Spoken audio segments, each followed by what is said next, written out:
Ako si JM. For today's video, pupunta ako ng LTO para iparehistro ang motor kong si Colette. Ilang araw na lang kasi, may expired na siya. Sama ka? Tara! Sa LTO ko lang nga pala ako pupunta. Alamin natin kung paano ang proseso ng pagpaparehistro at kung magkano ang madagastos. So bakit ko ginawa ang video na to? Sa araw-araw ko kasi na gumagamit ng palsada, marami ako nadadaanan ng mga checkpoint.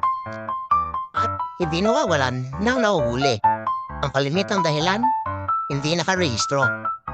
O nga pala guys, pag magpaparehistro kayo, huwag niyo kakalimutan ang ORCR ng sasaryan ipaparehistro niyo.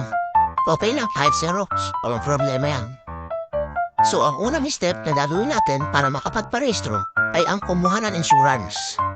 So dito na ako kumuha sa Edgecap Insurance Agency. Malapit kami to sa LTO. Ang babait nila ma'am dito. May approachable sila.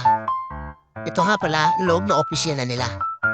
600 pesos nga pala ang sigil nila sa insurance. Ito nga pala si ma'am ang gumagawa ng insurance ko. Ang requirement sa pagkuha ng insurance, ihiramin lang nila ang photocopy ng ORCR mo. In just 5 minutes, tapos na ang insurance ko. Kaya guys, kung dito kayo sa Kalamba magpaparehistro, dito na kayo kumuha ng insurance. Hanapin niyo lang si Ate ko. At ang opisina nila ay makikita nyo bago dumating ng LTO. Ang opisina nila ay nasa harap ng W8D Emission Testing Center, Edgecap Insurance Agency. Salamat po! So yun guys, diretso tayo sa second step. Pupunta tayo ng PMBIC. Dito ginagawa ang inspection at emission.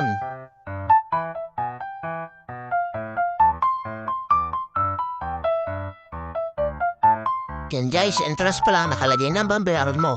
Parslike vehicle, 900 pesos, motorcycle, 650, tricycle, 650, at jeepney, 500. So yun guys, diretso na tayo sa loob.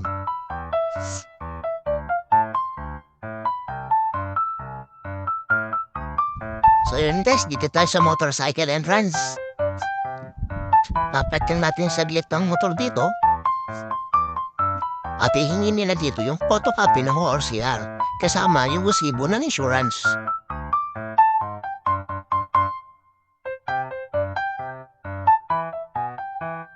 At dito parang chinecheck na nila kung gumagana mga ilaw, busina, at tinitingnan din nila dito kung may mga nakatawid sa motor mo sa hindi naman dapat.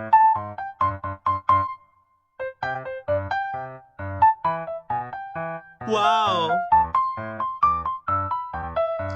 And guys, chinecheck talaga nila ang mabuti kung gumagana lahat ng ilaw.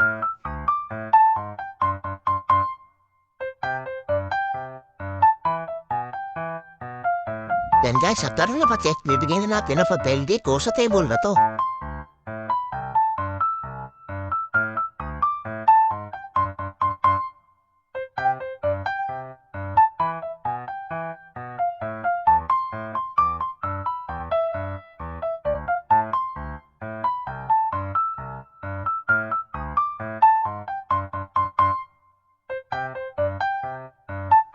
And guys, hintay lang natin tuwagin ang pangalan natin.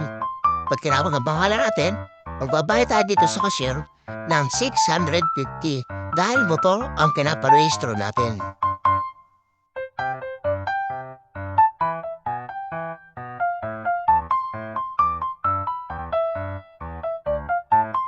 Pagkatapos natin magbayad, diretso na tayo sa releasing. Bibigyan natin sa releasing ang resibo.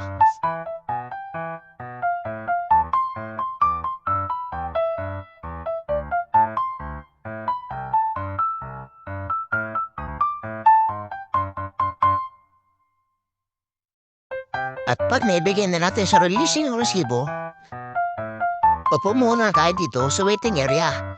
Hintay duli natin tawagin ang pangalan natin. At mula dito sa waiting area, kita ko natapos na may inspection ng aking motor. Ibig sabihin, ihintayin ko na lang tawagin ang aking pangalan para sa result ng inspection at emission. At pag tinawag na ating pangalan, pwede na natin kunin ang motor at ilipat sa parking area. At ngayon naman, para sa final step, sa loob naman tayo ng LTO magpoproseso.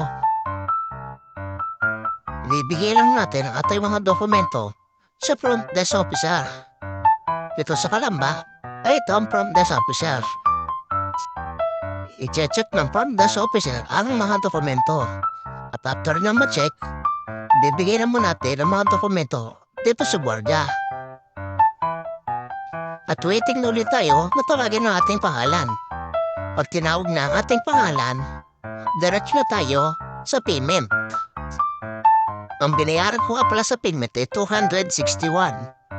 So, ang lahat ng nagastos ko ay 1,511. 600 para sa insurance, 650 para sa emission at inspection, at 261 para sa registration. At tumagal lang na 1 oras at kalahati ang aking pagpaparehistro. Maraming salamat!